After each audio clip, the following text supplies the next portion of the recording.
Hello and welcome back, everyone. Happy 5th day of the week.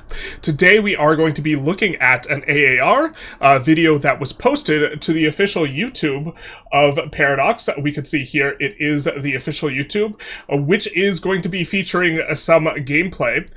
So for this, we assume that they're going to be stringing together multiple ideas and kind of having a cohesive game plan and story. It's only 15 minutes long, and so we're not expecting it to be that long, but we are going to pause a lot throughout and give our ideas. If you wanted to watch just the AAR in isolation, because we are going to be doing a lot of pausing, I suggest you go on over to the Europa Universalis YouTube channel and watch it there, because we're going to be pausing a lot. So without further ado, let's get into it. History is what you make of it in Europa Universalis 5. You are the ruler of your own story. As you play, you will shape the world. Through your economy, you'll manipulate markets. Through your army, you'll define new borders. And through your quill, you'll become a diplomatic hegemon. Today, the Europa This is all very cinematic with the cruising through the terrain map mode and such. Universalis community team will be sharing with you two such stories, taken from our time playing the development builds, and take you on a journey from 1337 to 1444. So join as I, Midgeman, and my wonderful colleague Clement take you on a journey via an AAR of our games as Flanders and Naples. So 107 years, 1/5 of the span of the period of the game.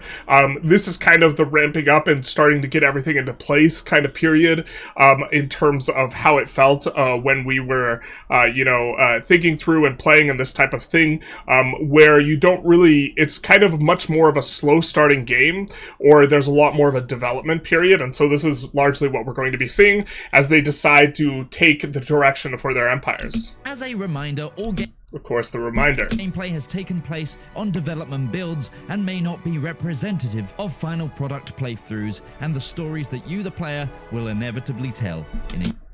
That's an interesting one. That doesn't start out like that with the big Netherlands. When we played, you had to actually take an enormous amount of territory to form the Netherlands.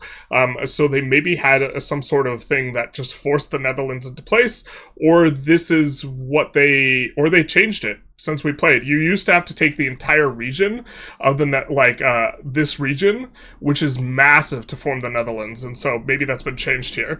We also do see that this has been taken somewhat recently, because we see the updated sprites for the castles and all this type of stuff all over the map. Let's continue here. EU5. Now let's begin with my story. So Flanders, we actually did a Netherlands run, so we are very familiar. Flanders is just super, super rich in terms of the territory, just very, very strong overall in terms of what you have available and what you have going on. You have a ton of farmland, you have really, really good territory, you have some good resources. I think you have like salt and dyes and maybe a little bit of cloth, something like this, and so in terms of Europe tends to not have very good resources. And so for Europe, you're relatively good. You're also a subject of France, which is going to be a little bit interesting. I'm not sure how this will kind of play in terms of the expansion. We haven't tried playing as a subject yet, but I'm sure that the idea is forming the Netherlands. And as we could see, it's easier than when we played. We played as Holland and formed the Netherlands that way. When you form the Netherlands, you will get all new advances in this type of stuff.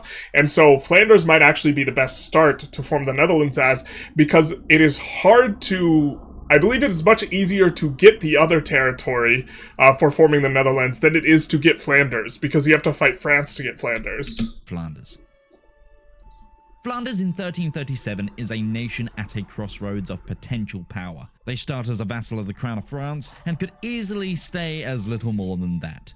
But they begin with their own market in Bruges and a decently sized population, as well as some access to some very valuable... So, first of all, the market in Bruges is actually an enormous detail, because to whatever degree you lack market access, you are going to have a very large penalty to your you're going to have a very large penalty to the amount of output that you get on all of your buildings. That's not RGOs. So all these here, these are RGOs. These are resources gathering operations. These are not negatively affected by market access in the same way. Market access is going to negatively affect your output of all your buildings. So if you have 80% market access, your buildings will only 80% output 80% of the goods. Now they'll only take 80% of the inputs, but that means for every building you build, it's going to be 80% as effective.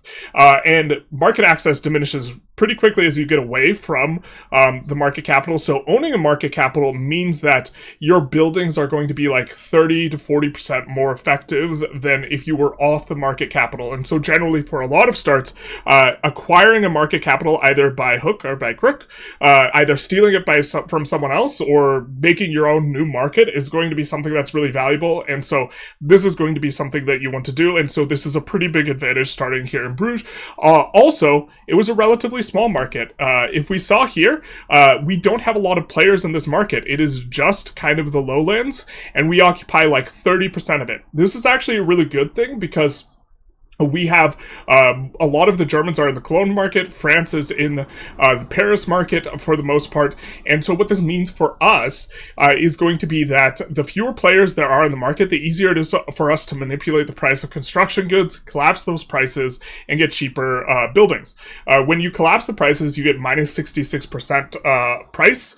But there's other modifiers as well. We won't get into too deep into the weeds on that. But if you're building buildings for 1/3 the price, then they're 300% as effective. And so you can see that this is actually a really big deal in terms of advantages that you are starting with this market, and you are starting with one that's relatively small because you will have less interference from the AI because, or not that it's small, but that you are a large share of it. You being a large share of the market's a big deal. If you play as Hungary, you're the entire share of the market. And so even though the market's quite large, and so it's not the size as much as your total share of the market. So let's continue and take a look at the resources. As population goes, 500,000 actually is, yeah, that's pretty big. I think in terms of Europe, for like reference, Castile is going to be the biggest with like something like 5 or 6 million, although France, if you count integrated subjects, is going to be larger than that.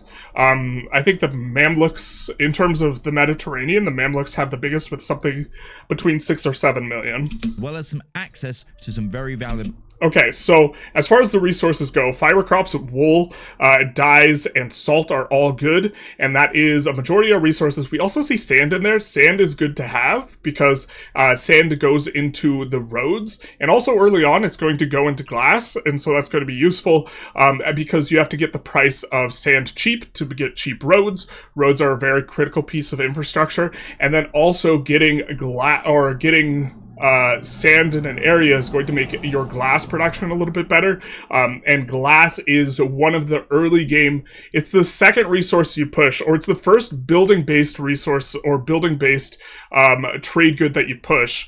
You push lumber and masonry kind of very early on to allow you to build buildings and RGOs. And then the first one you need to add to that is going to be glass, which will allow you to build marketplaces for cheaper by having a collapsed glass price. RGOs. Today, we're going to tap that potential and attempt to become a bastion of trade and new world potential way ahead of the historical Netherlands.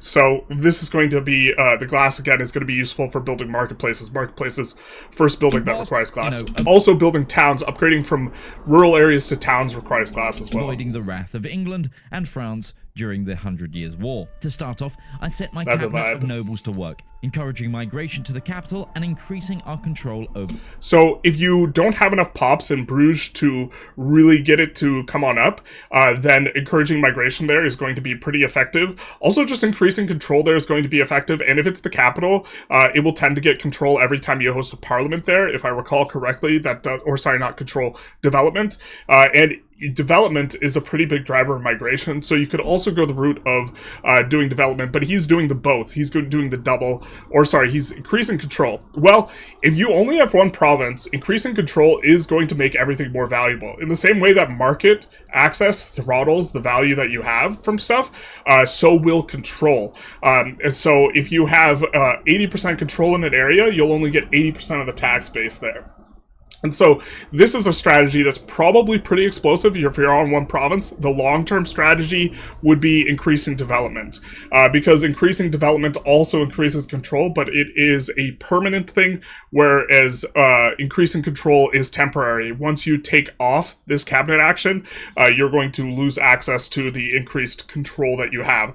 But it's maybe good for being really explosive out the gate, especially because I think everything he has is in one province. So this is increasing the control of his entire empire basically to 100, or like all the territory he has. The West Flanders. We're going to build an innovative society. So gonna push innovative early. With a capital economy and higher education. So traditional economy is actually pretty good for exploiting RGOs. So if you have a lot of really good RGOs, it can be good. But capital economy will be a good option as well. Capital economy, I think, starts to get a lot better as you start to get deeper into the game, or as you start to get cities in particular, because cities allow you to build much taller buildings, and then you get more and more economies of scale bonus. And so being oriented towards a capital economy rather than a resource-based economy is going to be good. Also, resources, eventually you just can't build anymore. And I think that's kind of when traditional economy tends to start not looking very good. And he only has like 8 locations. And so he is going to run out of RGO expansion ability relatively quickly. Innovative, as far as I remember, traditionalist, the main benefit you have is increased stability or decreased stability costs, but innovative is going to give you increased research speed, and I don't think it gives qualifications. Free subjects gives qualifications. He's going to need qualifications, so free subjects is going to be good. Out of the fields a little. Also, we gave our peasants some rights, allowing them to own their own weapons. This is partially to increase the sale of weapons in my market, and for them to move freely through the country. This, however, did anger the nobles a little bit. Notably, the increased migration edict, I believe, also allows people to move. The expelling cabinet action allows them to override their inability to move. But if he's trying to increase migration attraction in the capital, he's got to need to put this in.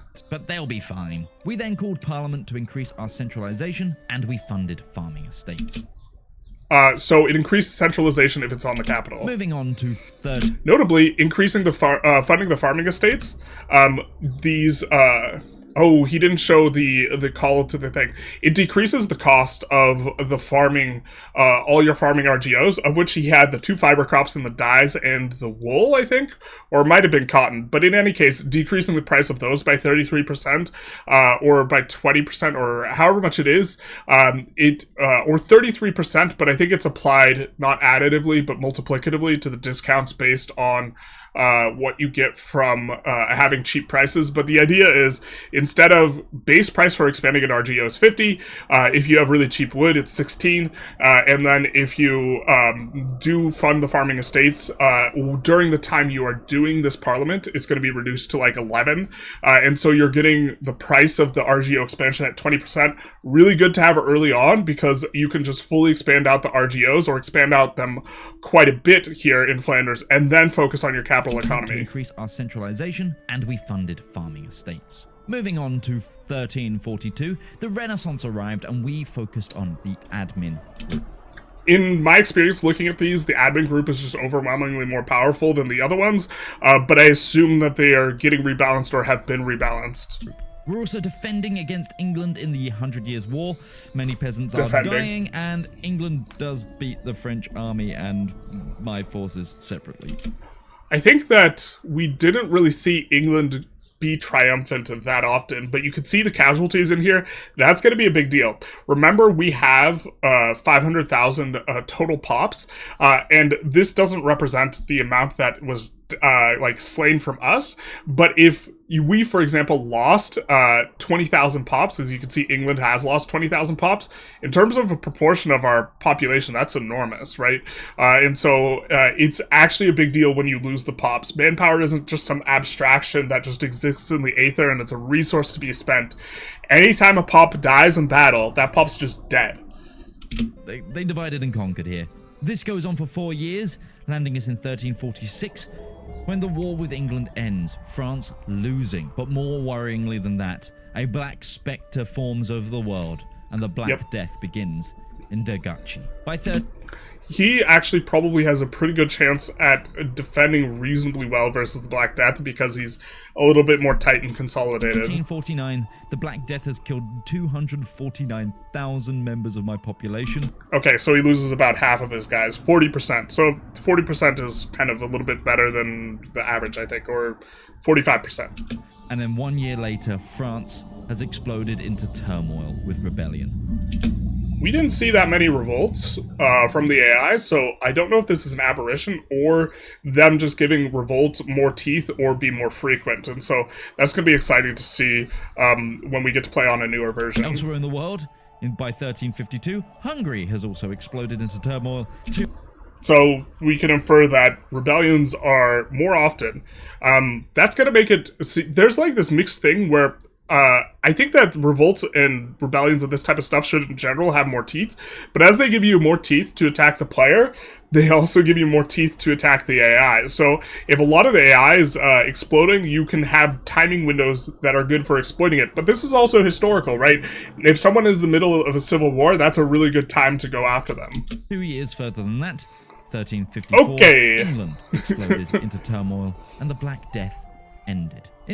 I wonder how much this is driven by the Black Death, because the Black Death does give a lot of negative stab hits, and negative stability. Once you get into negative stability, for every negative stab you have, this is a -2,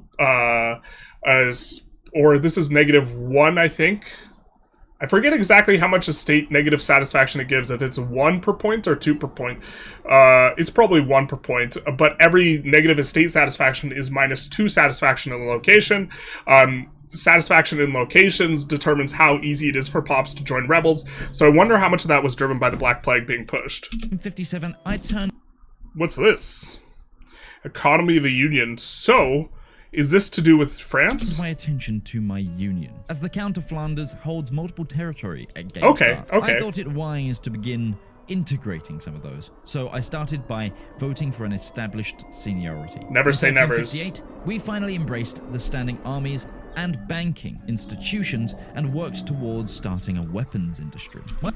So, weapons, from what I remember, don't really have that good a base price, and also they cost more to ship, if I recall correctly. But if someone's really dependent on your market for weapons and you embargo them in a war, then that can be good. But I do believe that they have increased shipment cost, if I'm not mistaken. I think we could probably pull this up and take a look at our spreadsheet, but I do believe that, for example, spices cost less transportation or less market stuff to move, and it is more expensive to move weaponry. It was to try and become an advanced but small army, one that wouldn't harm my population, but might help us. So this is a really good point, because your standing army, in terms of the amount of pops it uses, is roughly 1/10 how much levies use, like on a commensurate power level in terms of combat power. And so you're having 1/10 your pops die. Get independence in the future. 1362. The second phase of the 100 Years' War began, and I decided to turn turncoat and white piece so that England didn't take any of my lands through a unique betrayal mechanic. By 1364, we had... I wish he showed the situation, because I do think that might be in the situation, but we do have now the gunsmith building, so he's going to be pushing this. It's time to stoke the fires and craft an industry of war. 10 years later, it's 13... Notably, we did emphasize him having a small market in the beginning being good. If he had a bigger market, and if France was part of the market, you could use France's demand for guns within that market to fuel the price of guns, to keep the price high, which gives you more opportunities for profitable buildings. But since his market is small, he doesn't have as much demand. So this is the disadvantage of a small market. So small market is really good to be good early on, but as you get later, having the demand from other members of that market might be something good. I'm not really sure whether it's really good to have more smaller markets or one mega huge market, because the mega huge market has a bunch of advantages and it's kind of a little bit hard to tell what's better, because if you have a mega huge market, that means a lot of areas aren't going to have as good market access and are going to produce less goods. But if you have a mega huge market and almost everything in terms of the industry is just centralized around the market, that might be what's like most ideal, and then the peripheries are just RGOs only. 1974, Roads also make a big deal in terms of market access, and so getting to the later tier roads might make it less painful to have a mega huge one. Industry is fired up, but England has declared war on France yet again. This time Womp we womp. decided to raise our troops, and our air rode into battle. France did lose, but we retained our land, and caused a lot of casualties along the way. I wonder what portion of that army is regulars versus levies. Levies are going to be really strong early on, especially before you get professional army, although he has professional army at this point, 1379. I wonder where it spawned, but if it spawned really close to him, it's an easier embrace, but if it spawned far, maybe a little bit harder. 29. England's back like a bad smell, and I, as an Englishman, now see how the French felt during this period. 1384. I think that we didn't see England be successful that often when we were playing, when it was AI versus AI, and the fact that he's helping France, generally speaking, maybe means that they gave England more teeth relative to the version we played on. Finally came again, and we unlocked armories. So this is kind of a big deal because you only have the sergeantry for most countries. Some countries get their own unique buildings. Like we're gonna see the the Mamluks have like a building that uses slaves, I think, and it gives manpower. But most countries do not have a manpower building before the armory, other than one building that they can build in the capital. So, going for the armory is going to be relatively ubiquitous if you want to have a standing army. Other than that, you're going to be on levies. Which is important for us to be able to build a standing army, rather than relying on a peasant levy all the time. 1396 and the 100 Years' War is still continuing, but it begins to go favorably as we grow in this phase. Thanks to our contributions, France rewards. Especially now that he has a standing army, especially if he's pushing it. One thing that's notable is I think that most of the costs of the army, this isn't something we took that close a look at. I think a big chunk of the costs in the army are the purchasing of the goods to fund the army. So if he's collapsing the price of guns in his market, that is going to make the cost of his standing army cheaper in terms of his overall strategy, which means he can have a bigger standing army. Although he might be more crimped on manpower, the armory goes to help the manpower. And so it is going to be the first manpower building, and if he got that before England, then that could be really favorable. You see the 33,000 here. It's important to note that especially early on, the numbers are really deceptive because regulars are worth about 10 times as much, and so the relative proportion of the composition that is regulars versus not regulars or versus levies is going to be important. Also, I believe that noble levies are generally going to be smaller in population than the peasant levies, if I recall correctly. And England is more peasant levy oriented, whereas France is more noble levy oriented.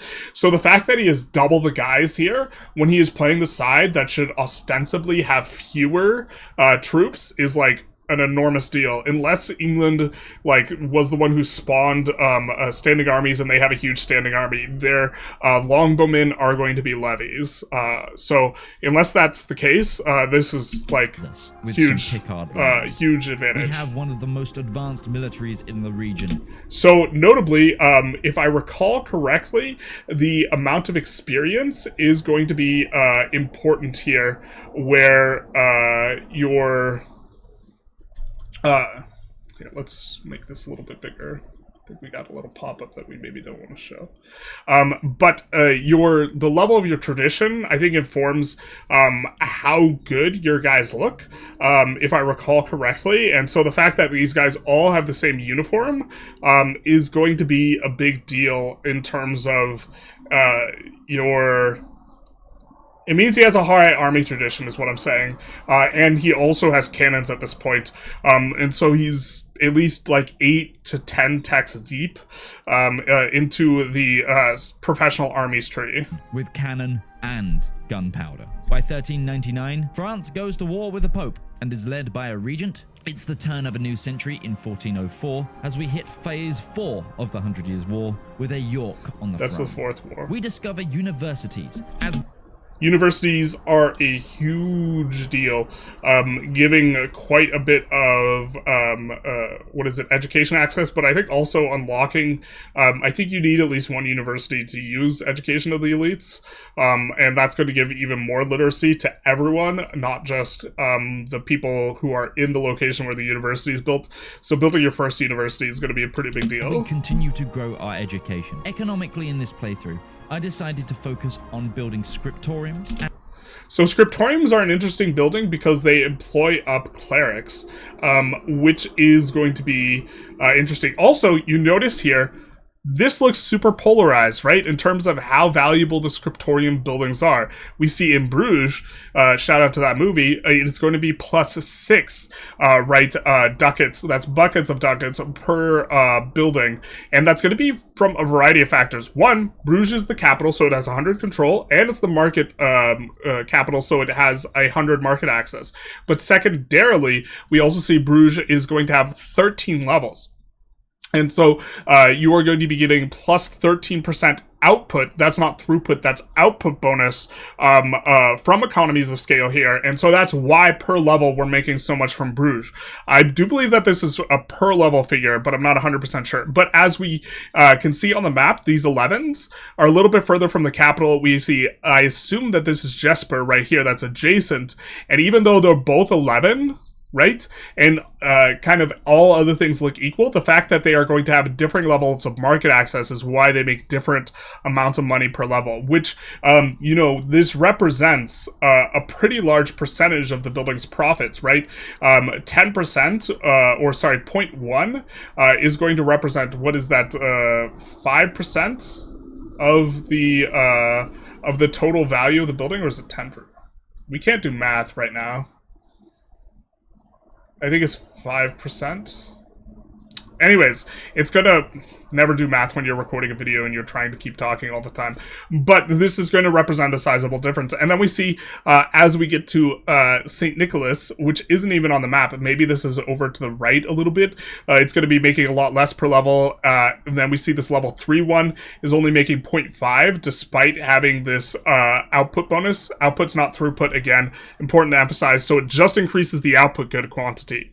It does not increase the input good quantity. So kind of an important detail, but we see this level 1 building here is making the least at 0.3 per level. So adding another scriptorium there isn't going to add anywhere near as much value as we can put on the capital. And so being in tight, squeezed in the power base of the capital is going to be valuable, and also having cities instead of towns is going to be valuable. You notice that this icon here, the square, that's going to be towns, right? These diamonds, those are cities. The cities, in general, are going to have a higher max level. I think there's other factors that go into it. I don't know what all the factors are. It might be population. But here we see the diamonds, and we look at the total max levels. There's a pretty strong correlation there. So having everything in tight and building up cities is going to give you more potential for when he wants to lead in this capital economy. And this is a really respectable amount of gold output per 50 gold investment in terms of the building cost. The problem is it's capped here. And so you've hit the cap. But what we mean is an RGO tends to output a lot of value, but 6 is a whole lot to be getting from a single level. If you have an RGO, the RGO is going to output basically the value of the RGO, which for a lot of them that are kind of the mid-tier-ish are going to have a value of like 3 to 4. And then if the RGO is expensive, it's going to be output 6 value. And RGOs don't require any inputs, so you just get the full value of the RGO. You could also trade the RGO and this type of stuff. Of course, you could trade the scriptorium stuff as well. Also, the scriptorium is critical for building a book economy or the paper economy, for getting some of these things like libraries and, as he just unlocked, the university. And a vast paper-making industry, which not only do we use to fuel our advances, but we've begun supplying paper all across the world. So paper I like much better as an export than I do weaponry, because it doesn't have the increased cost, and also everyone needs paper early on. And so if you're going to specialize in something early, paper is good, fine cloth is probably also good, but you're not going to be able to what is it? I don't think you'll be able to ship as much weaponry, and so you can't. For those of you who kind of like are Victoria 3-pilled, you can't like push these economies of scale stuff as much as you would like in order to be able to ship stuff or to. In order to push the economies of scale and get value, you have to have demand somewhere to push the price of books up.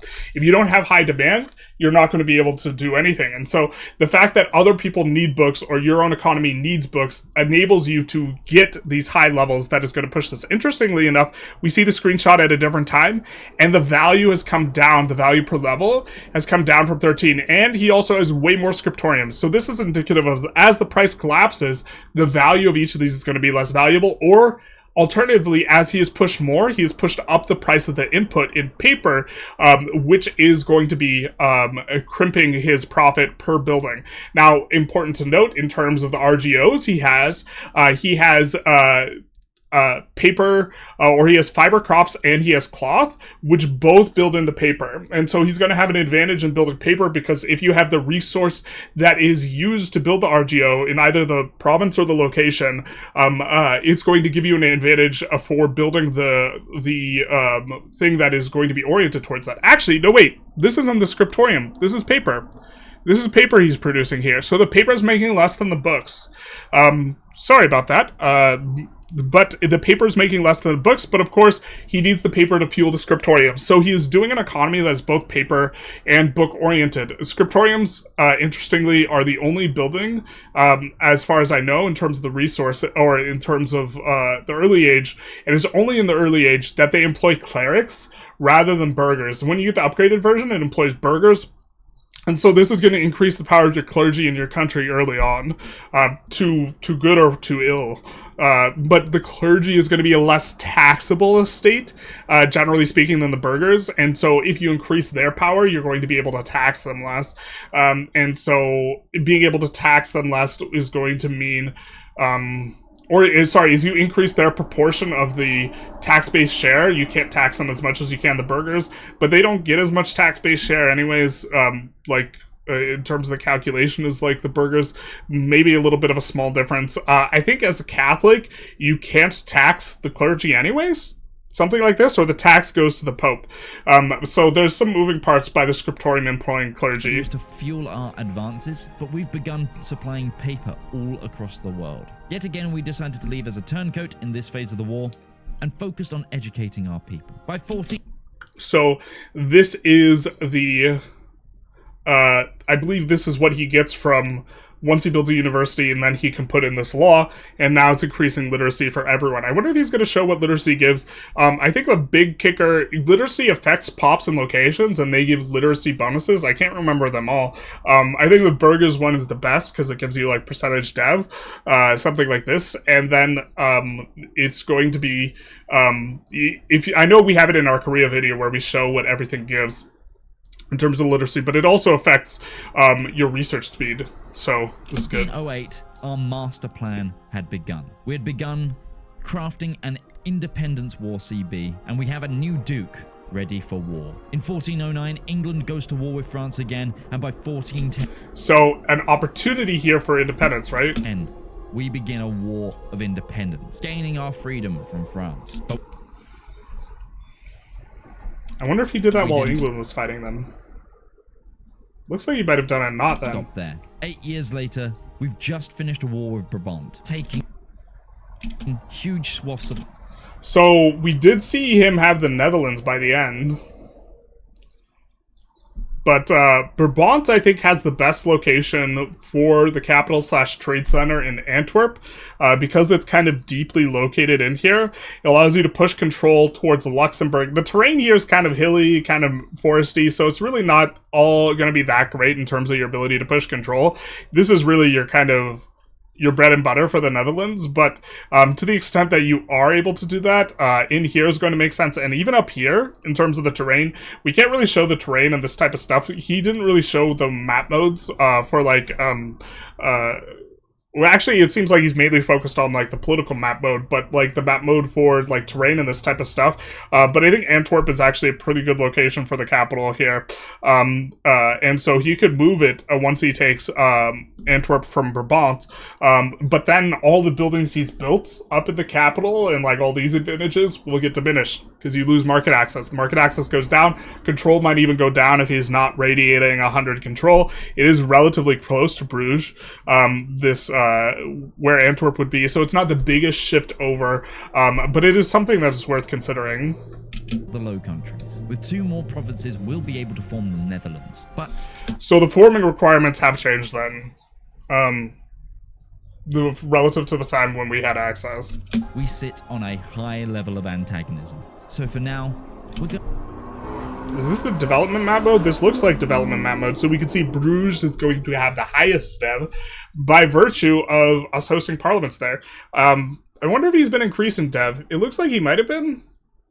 It's way higher. But another thing is prosperity also drives dev, and if you're getting occupied a whole bunch, your prosperity is going to take some hits, and so maybe that's what we have going on here with France having low dev. And if we look here, Holland has got some pretty decent dev, so I'm not entirely sure whether he's been deving province, but if we take a look, this entire province, which was our starting province, is looking quite high dev, so it's a little bit unclear whether he's used it. Also, farmlands are going to gain a lot more dev, and so to the extent that there's differences within this province, probably a lot of it's driven by there being farmlands. If I recall that, like, this is like all farmland. It's just crazy good, like, territory here in Flanders. Going to mind our economy for a couple of years. It's 1434. We've been sitting on our hands, but we've now used our parliament to gain a gravel road is really good for increasing centralization claim on South Holland, and by 1435, we're at war with Holland. In the very next year, that looks like a coalition war, or on South Holland, and that looks like people might have joined via coalition. Why are there so many enemies? Or is that because you're attacking? We didn't attack into the HRE once. Maybe this is because he's attacking into the HRE. He has a ton of subjects here, it looks like. Aquitaine is a subject. Well, we left that out of the video. That's a pretty big subject, right? So the war leader is Holland, though, so this looks like a pretty big rumble, pretty big scuffle. It looks like he had a really big advantage, though, here. If we come back, our parliament to gain a claim on although we see the land comparison, we're just stronger than them. But well, it depends on how much better they made it. The predictor wasn't very good when we were playing in terms of whether or not you were going to have an advantage or not. Holland, and by 1435, we're at war with Holland. In the very next year, one of our previous dukes is canonized by the Catholic Church, and by 1437, an age of discovery is upon us. We take another administrative. So when we played administrative, this as far as decisions go, this one seemed a lot more balanced. I think I remember liking administrative best, unless we were doing some New World colonization stuff. Yeah, I mean, we'd have to take a look at more closely at like any updated numbers or this type of stuff. We get a new duke once again, and we claim that's how they go. An institution for the New World. And to celebrate. Interesting. New World. So this means he must have been messing about as well, just kind of off-screen in terms of... I do think you have to discover the islands off the coast of Iberia to spawn this or something like that. We deem ourselves a new nation, the nation of the Netherlands. By very exciting. We gain another institution, gaining 2 from this age. I think that we spawned printing press quite a lot when we were playing. I think it's driven by how many universities you have, or it spawns in a location that has a university, or maybe it's high literacy. Our advanced literacy making us the home of the printing. He says it's literacy. Press. In 1439, we decided to change our government to a Dutch parliament. extra agenda impact for burgers. This is also an important detail, is like a lot of the European countries start with a parliament that looks better because you have access to burghers and or peasants, and a lot of the more backward places only have nobility and clergy in the parliament, which is going to make your parliaments a lot weaker because you can't push as much stuff through the parliament. And also the burghers tend to have the better things that they are requesting, in my opinion, and so the fact that you can give it to them because they are in the parliament is a big deal. Getting rid of the clerics? You have to get, like, I don't know exactly what the requirements are, but there are requirements to be able to swap to a better parliament. Here you can see this is the vanilla parliament you would want to be swapping to. And giving more control to the burghers, and by 1440, we've embraced all the institutions of the age, leaving us ready for a new horizon in 1444. Okay. So we are going to go into Naples. Naples has some good territory. I think they have the better location, or the best location, for a capital in Italy. Overall, where they have a place with really good harbor access, and it's also going to be able to push control south easier, and to other areas of the Mediterranean a little bit easier, whereas in the north, you kind of just run into the Alps. It's mountains, you really can't push control past there whatsoever, and so since this is like a brick wall for control, having a capital further into the north kind of underutilizes your capital as a location with which to propagate control.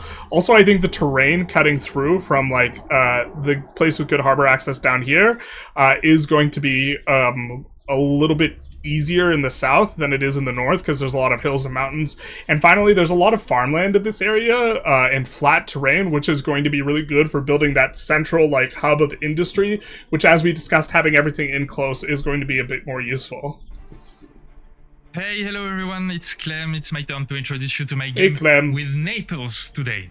The game ran from 1337 to 1444, and Naples began the game at the edge of the Holy Roman Empire and in the middle of the Mediterranean Sea, which makes it a really fun place to have a lot of different gameplay's potential. You can either go full diplomatic with every country that are around you, you can go full trade. You start with a situation that's going to give you CBs on everyone in the north, and then you can flip sides and get CBs with everyone in the south, so it's a ton of free CBs in Italy.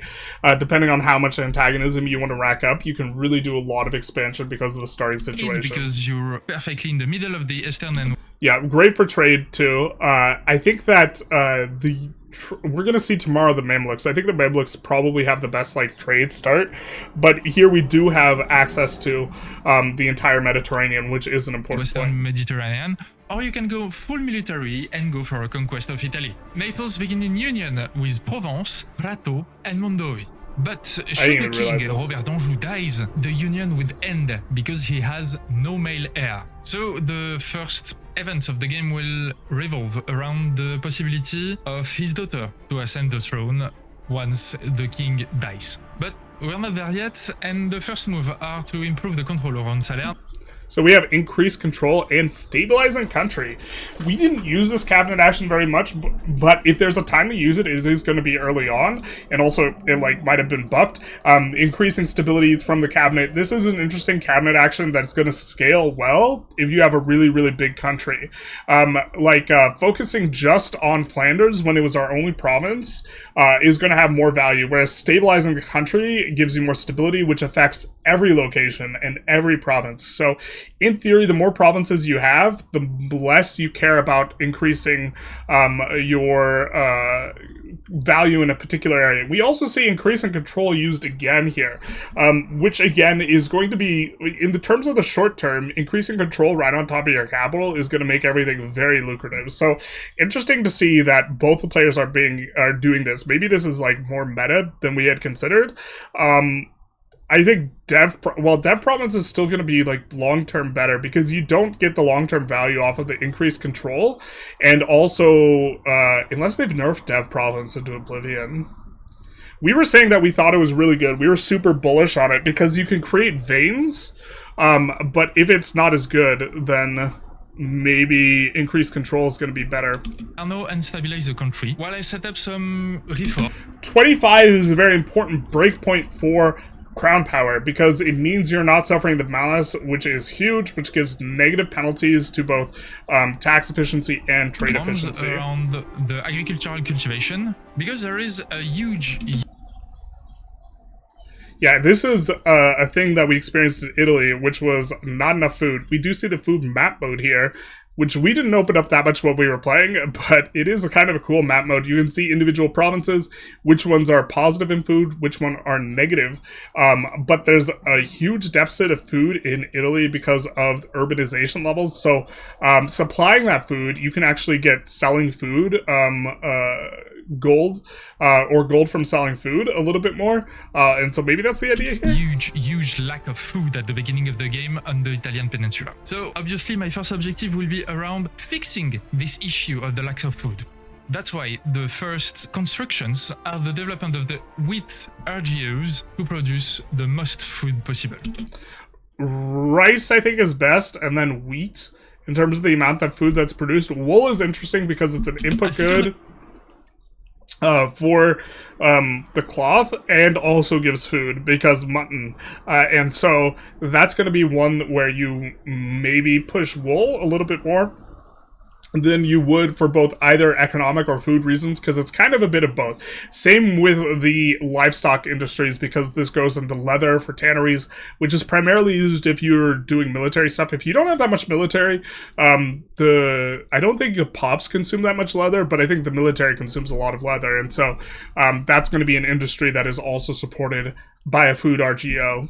As we start the game, there is two events. The first is the start of the situation of the Guelphs and Ghibellines. Naples Guelphs and Ghibellines. Obviously, I assume he pronounces it correct. I do not. Is obviously the leader of the Guelphs, as it is the most powerful country in the faction. And the second event is the will of the King Robert the Wise. This event is making possible his daughter to ascend the throne once he's dead. As it is a historical decision, we're gonna follow up on that. 1 year later, in 1338, we obtain a claimed throne casus belli on Sicily. I wonder if this doesn't seem scripted, or you get this without it being scripted, but now he's starting to have a really big personal union.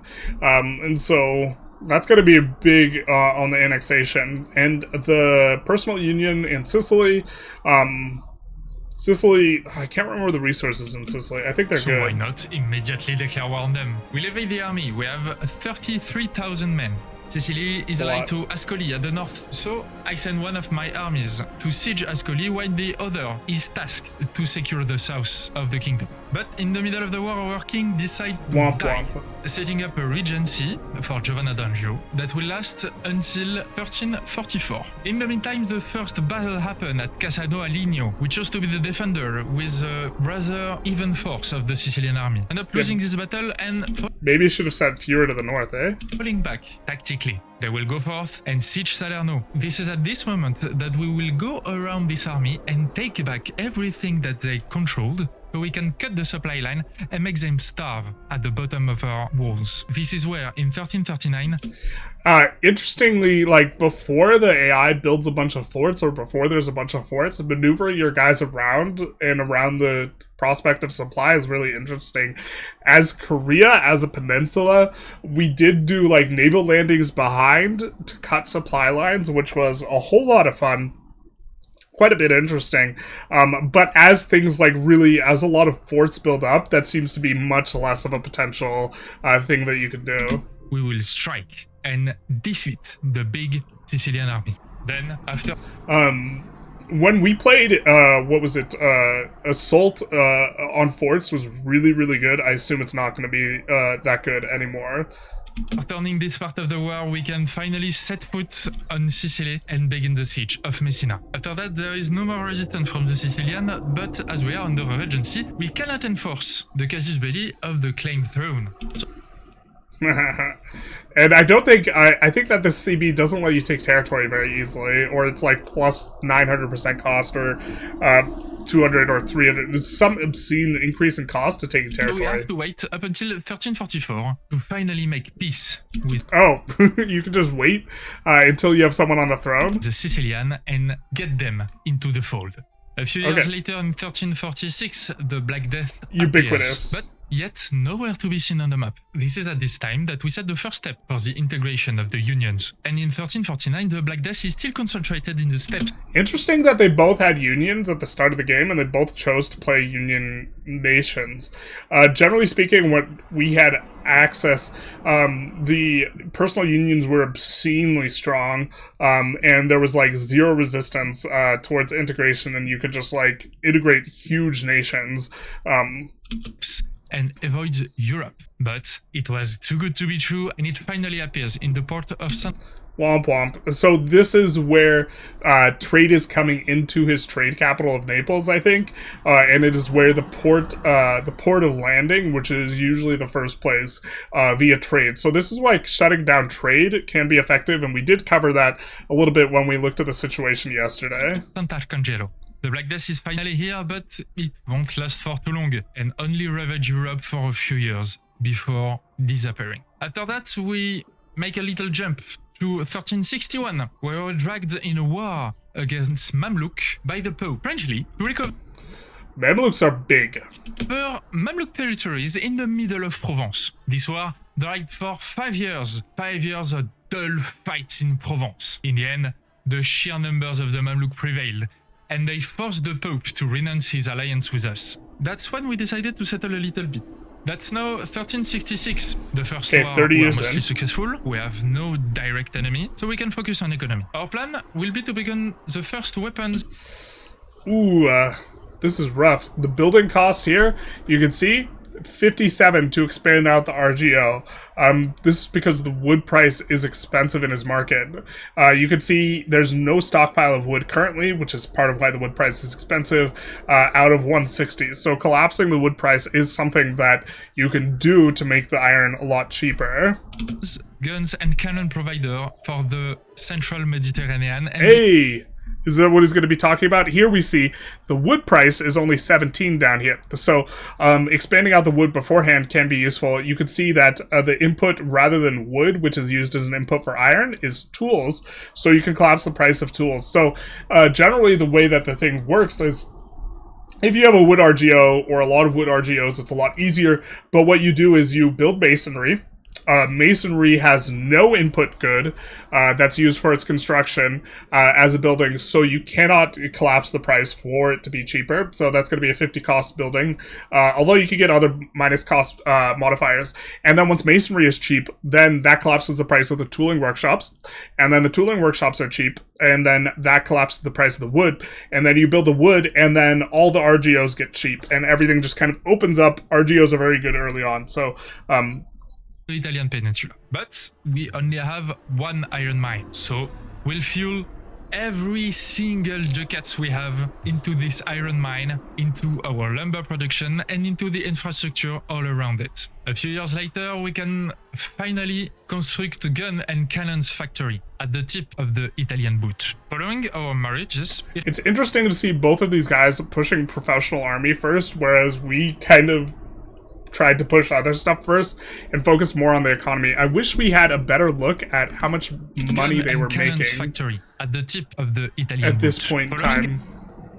Yeah, we see that their top bar is cut off here, so we don't know how much money they're making. Marriages, it happens that our ruler's husband ascended on the throne of Serbia, making us a solid allies for the years to come. But our heir is still not in the inheritance line of Serbia. Maybe we'll have to wait a few generations. On the side of the weapon production, we'll also develop the saffron production as it... Absolutely tremendous. Spices are crazy good, and they're also good to export because they have half the cost to move them. And so, like, per trade power, they're way more lucrative. It is a really valuable luxury good. But we could see here the cost of expansion on it is 59, right? And so this is because, again, the wood is not present as much. We do see the stockpile maximum has increased by 8 since we last took a look. But yeah, you want to get the price of wood down to make saffron cheaper to expand. It is a really valuable luxury good. In 1373, we look a little bit around us, and we see that France fell into a civil war with a great Jacquerie.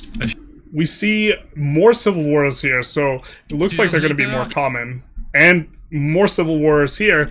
Byzantium with the Peasant Empire civil war. How's the Ottomans doing right now? Ottomans look like they're doing okay. Looks like they've subjugated the person in the south. We saw a lot of staring matches between Byzantium and the Ottomans when we played, kind of assuming now that there's a little bit more streamlining in terms of the Ottomans expansion, especially because they did the Ottomans Tinto talk, or Tinto flavor rather, a little bit later, which implies to me that they probably worked on it since we had access. But when we watched the AI, when we had access, the Byzantium and the Ottomans very often would kind of like just stare at each other and not get a whole lot done.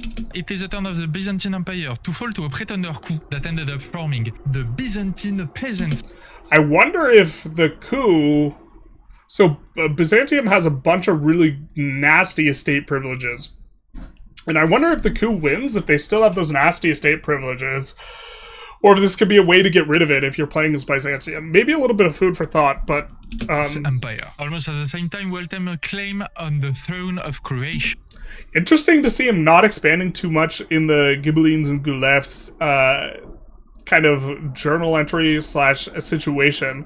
Looks like he's playing a little bit more thematically, but you can really do a lot of expansion and a lot of subjugation in the north if you really want to go after some people.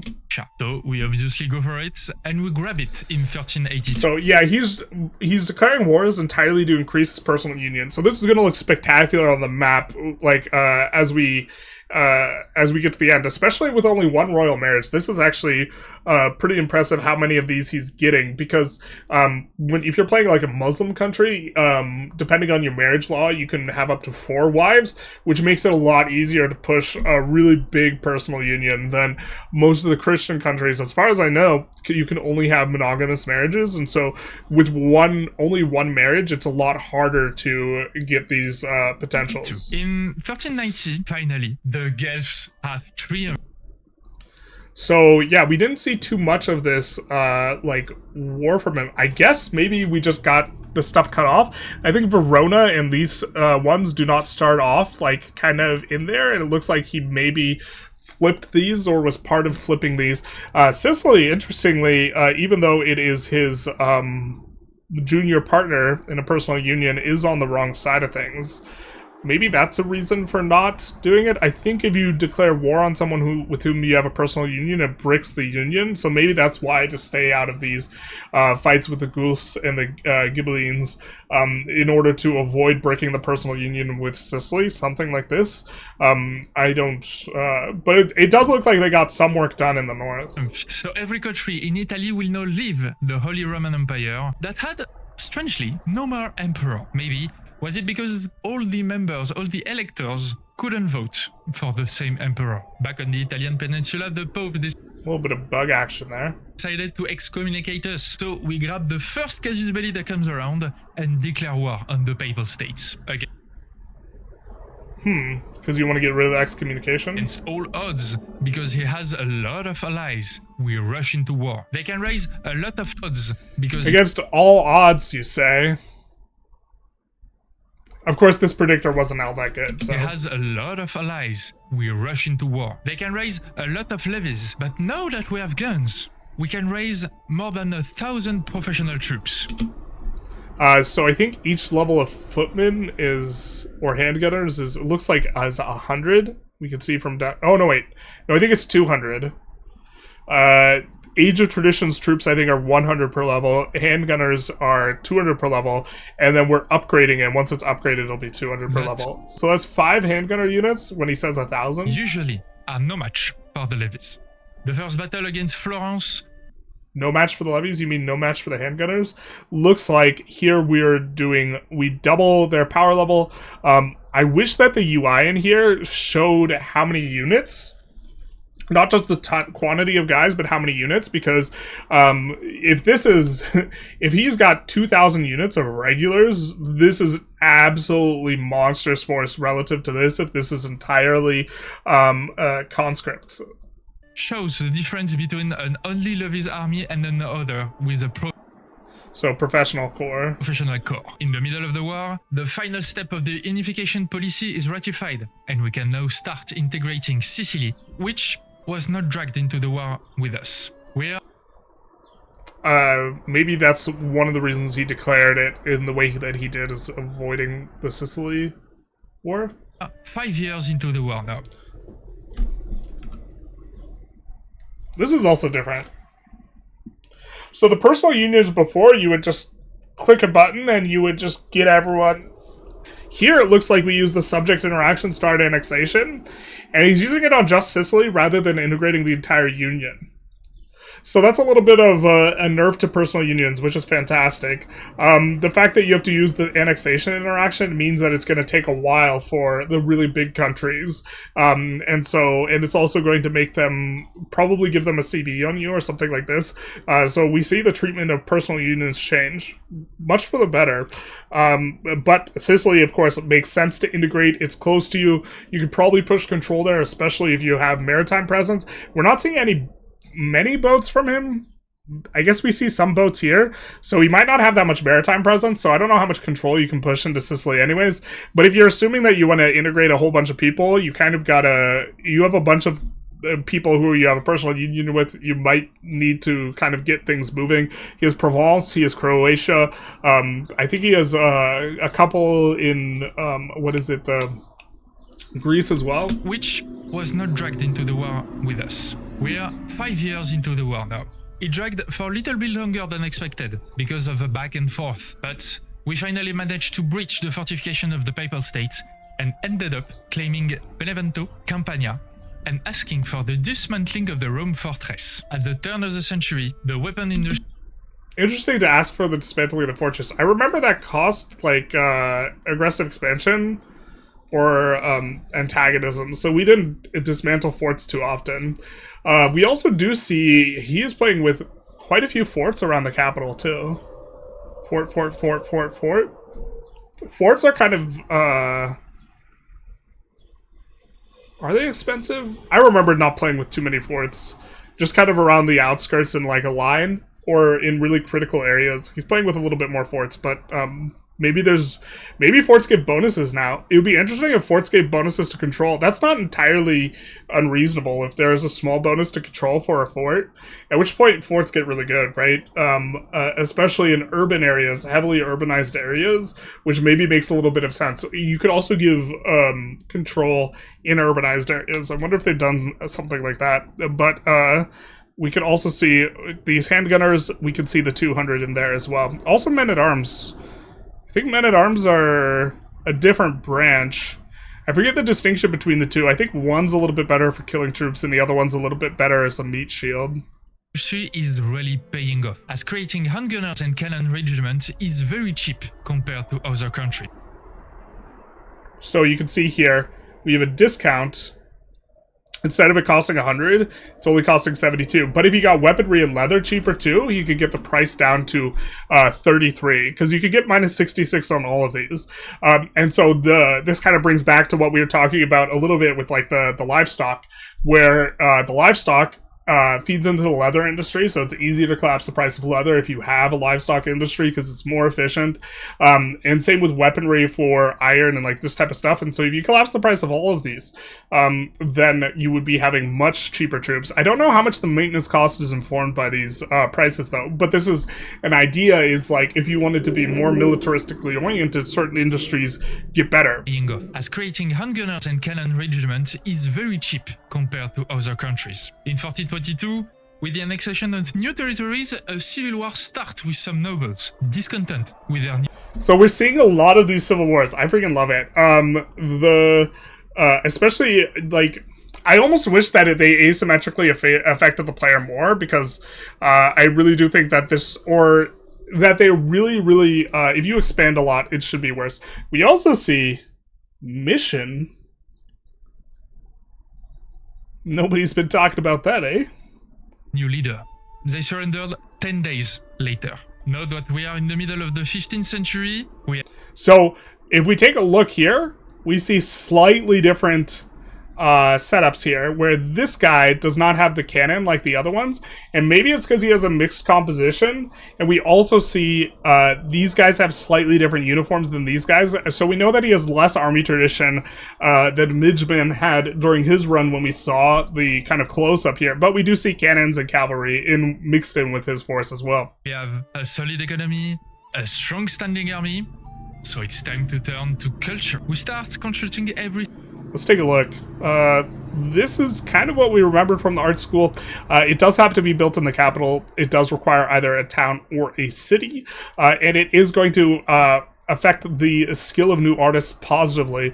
So as you get new artists, they're going to be a little bit better. Give a small amount of culture and tradition, but it's mainly just making the artists more effective at what they do. Cultural building, especially theaters and art schools. It is time to show the... Yeah, theater spamming to get a whole bunch of cultural influence was really strong when we played, because becoming cultural hegemon allowed you to integrate or assimilate the cultures of entire areas rather than provinces. World, what creations Italy is capable of. 2 years later, we reach 2,700 professional soldiers. So if it is 200 a pop for the for the handgunners, which he's mainly using, this is like 10 regiments. And so maybe this is 10 regiments of handgunners, and then it's 100 a pop, I think, for the cavalrymen and 50 a pop for the cannons. And we know he has some mixture of that, so that's probably what he's at, like 16 units or something like this. And they are ready to go against the Papal States once again. This time, the war should be shorter, as we have a line of fort ready in the mountain. It doesn't miss, Rome quickly falls. But their capital... No fort. is now in Avignon, so we'd have to go deep into the Papal State and Florence to end the war. Hopefully, our great amount of cannons give us a lot of siege bonus. A few years... So he says he has a lot of cannons, so maybe more than 16 units. But we do see +3 here from the amount of cannons, giving you much better siege ticks. If we also see, if he had a navy, he could blockade this and turn this frown upside down. There's a -1 into a +1, allowing them to tick siege faster. But we haven't seen too much navy from him so far. And we see navy being produced by the Papal States. Hopefully. Oh, great amount of... We also see he has units. He has 2 units, it looks like. He's pushing both the north and the south simultaneously. And Florence is in on this war too. Cannons give us a lot of siege bonus. A few years later, the war is once again a great success. So now we see him taking big chomps out of people. We also do see Verona and the other guy in the north here, close enough to see that they have not been subjugated by Naples. But this is... quite a big chomping. I'm assuming this gave him a ton of antagonism, especially against Catholics. I don't know if there's extra antagonism for going after the Pope, but I wonder if there's a return Rome mechanic. I guess that there probably isn't if the capital's still in Avignon. We grab Spoleto, Velletri, and the Rome region. It's 1437 now, and the age of discovery starts. So obviously, we'll pick the military focus to be ready. So we see a little bit of a difference. Rather than admin, I think we saw admin into mill. I don't know. We can't know what these things do just by reading them. Other than like oak forests for ships probably gives. I mean, maybe that gives lumber output. Lumber output would be nice. But you could also just import lumber too. For the Italian wars, and we finally annex Sicily in 1439, allowing us to form the kingdom of the 2 Sicilies. The last event of the game is Serbia, our faithful allies, launching a war against the Byzantine Empire, or at least its remnants. And obviously, we go forth and support this war to maybe grab a foothold in Greece. Now that we have a solid economy, I think he already has personal unions in Greece. a strong army, and a strong culture, maybe establishing this foothold will be our first way to avoid. Also, the Kingdom of 2 Sicilies, when we had access, had the most obscene color with the most saturation possible. I forgot who played as it, but it was just like the bluest blue you could ever see. It just looked like bug like blue, there's no way this could be a color of a nation blue. So I'm glad they changed it to this pink. The danger of an Ottoman Empire. 2 stories, 2 journeys from 1337 to 1444. 2 journeys that have manipulated the world and shaped the future of a nation. But these are just 2 stories in the sea. This is such a disorienting orientation Of tales that you can tell in Europa. That looks like some console commanding, eh?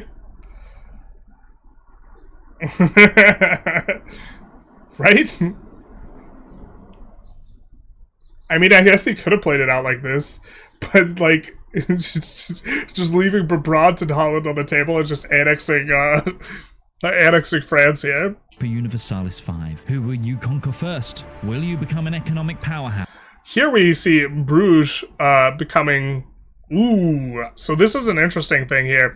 The London market got dismantled, which gives all of this added to Bruges. So remember what we were talking about in terms of demand being created by these other areas, allowing you to have more possible profitable opportunities. We also see the Cologne market really pushed back here, which either means this territory is owned, or it just means that the amount of economic activity in Bruges is enormous of kind of pushing this out. Prague looks like, I think that's Bohemia. It looks like they have some subjects, which is why there are these enclaves here. But the economic activity here is going to be really weak because lack of market access. You could see the gradient a little bit, but overall, in terms of... like the gradient, I think that this is like, in terms of UI, it's hard to like parse out just how bad market access is, and it's so important. And so your buildings in here, if there's 50% market access, they're only going to produce 50% of the goods, which just kind of makes them more dependent on Bruges for the kind of more urbanized capital-oriented buildings, and these are just going to be more relegated to RGOs. I don't even think the RGOs are that great in England. Or will your dynasty rise to dominate the world? The choice is yours, and the story will be yours to tell, as long as you remember to be ambitious. Wishlist Europa Universalis 5 today, and we'll see you in the next video. The next video. Look to us coming on first light of the 5th day. So that's going to be the video that we've kind of cruised through. Hopefully you found this analysis interesting and us going through it in like this type of thing. If you did, please feel free to like, comment, subscribe. Also, don't forget to subscribe to the channel of Europa Universalis, the official channel, if you do want to see these updates or these videos when they're posted. Also, of course, if you want to wishlist the game, you can do that now, which will kind of put you on, I think that puts it so that you get the news and stuff through the Steam UI. But also, this is just a big deal because this is a more production-heavy video than we've seen for some time. So it looks like they're ramping back up after a little bit of a lull after kind of the summer and the announcement and like this type of thing. So this is all very exciting. Anyways, I think we said do the YouTube algorithm stuff, hit the notification bell, etc. Mostly etc. So with that, all we have left to do is wish you a happy Thursday. Bye-bye now.